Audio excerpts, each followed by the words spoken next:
Hello बच्चों, आप लोग कैसे हैं। आशा करते हैं कि आप सभी लोग अच्छे होंगे और अपने अपने घरों में सुरक्षित होंगे और इस समय बिना कारण अपने घर से बाहर ना जाएं। इसलिए आज से हम आपको ऑनलाइन ही आपके डीएलएड सेकंड सेमेस्टर के विषय सामाजिक अध्ययन को पढ़ाएंगे। जैसा कि आप सभी जानते हैं, यह कई विषयों से मिलकर बना हुआ विषय है, जिसमें इतिहास, भूगोल, नागरिक शास्त्र, अर्थशास्त्र इत्यादि विषय होते हैं।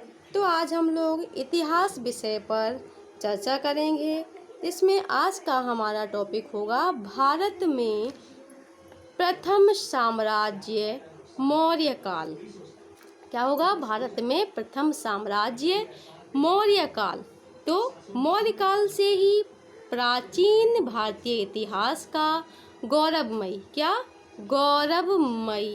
युग प्रारंभ होता है। क्या होता है? गौरवमयी युग प्रारंभ होता है मौर्य काल से ही। यही कारण है कि इतिहास में इस युग का विशेष महत्व है। इसी कारण से इतिहास में इसका विशेष महत्व है। सिकंदर के भारत से लौटने के बाद, जब सिकंदर भारत से लौट गया तो भारतीय स्वतंत्रता आंदोलन, जिसके चिन्ह अनेक स्थानों पर यूनानी राज्यपालों की हत्या के रूप में प्रस्फुटित हो चुके थे, तीव्र हो गया। इस सिकंदर लौट जाने के बाद में अब भारतीय जनता के मन में ये आक्रोश था, ये भय उत्पन्न हो गया था कि अब कहीं कोई ऐसा राजा न बन जाए, ऐसा सम्राट न आए जिससे कि हमारे स्वतंत्रता में फिर कोई परेशानी उत्पन्न हो। भारत को इस समय एक ऐसे व्यक्ति की आवश्यकता थी। भारत को कैसे व्यक्ति की आवश्यकता थी? जो मगध साम्राज्य की रक्षा करे।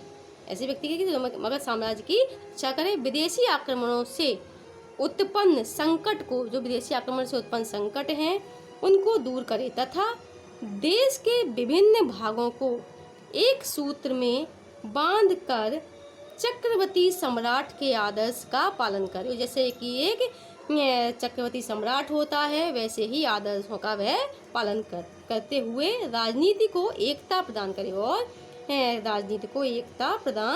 करे ठीक है बच्चों। अब हम बात करते हैं मौर्य साम्राज्य। मौर्य साम्राज्य क्या था? मौर्य साम्राज्य का नाम मौर्य साम्राज्य क्यों पड़ा? तो चंद्रगुप्त मौर्य के नाम पर ही हम मौर्य साम्राज्य का नाम मौर्य पड़ा है। मौर्य साम्राज्य का संस्थापक चंद्रगुप्त मौर्य था। चंद्रगुप्त मौर्य पिपली वन के क्षत्रिय घराने में 345 ईसा पूर्व में जन्मे थे। सिकंदर ने 326 ईस्वी पूर्व में भारत पर आक्रमण किया। सिकंदर ने कब किया? 326 में भारत पर आक्रमण किया। इस समय यहाँ नंद वंश के संस्थापक, इसका घनानंद का शासन था, जो क्रूर और ही बड़ा ही निर्दयी व्यक्ति था। चंद्रगुप्त इसकी सेना में नौकरी करता था। किसकी सेना में? घनानंद की में। परंतु इसके गलत व्यवहार के कारण घनानंद के विरुद्ध विद्रोह कर दिया चंद्रगुप्त ने। जिस व्यवहार के कारण विद्रोह कर दिया था, जिस कारण मृत्युदंड दिया गया। इसे क्या दिया गया? मृत्युदंड दिया गया। किंतु यह मगध से भाग गए, नंदवंश के विनाश की ठान ली। इसी समय इनकी मुलाकात या भेंट कौटिल्य से हुई। कौटिल्य की सहायता से 322 ईसा पूर्व में मगध में मौर्य साम्राज्य की स्थापना हुई आक्रमण किया और इनकी जीत हुई और ये वहाँ के सम्राट बने। 305 ईसा पूर्व में यूनानी सेनापति सेल्यूकस ने भारत पर आक्रमण कर दिया।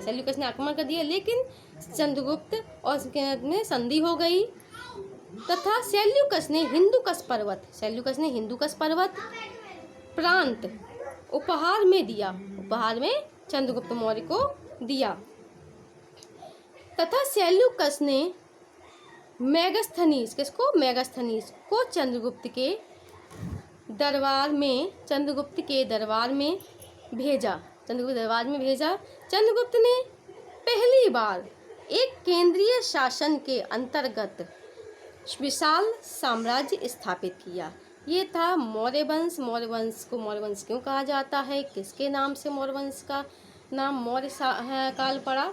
ठीक है, इसके आगे की जानकारी हम आपको फिर देंगे। आज के लिए धन्यवाद।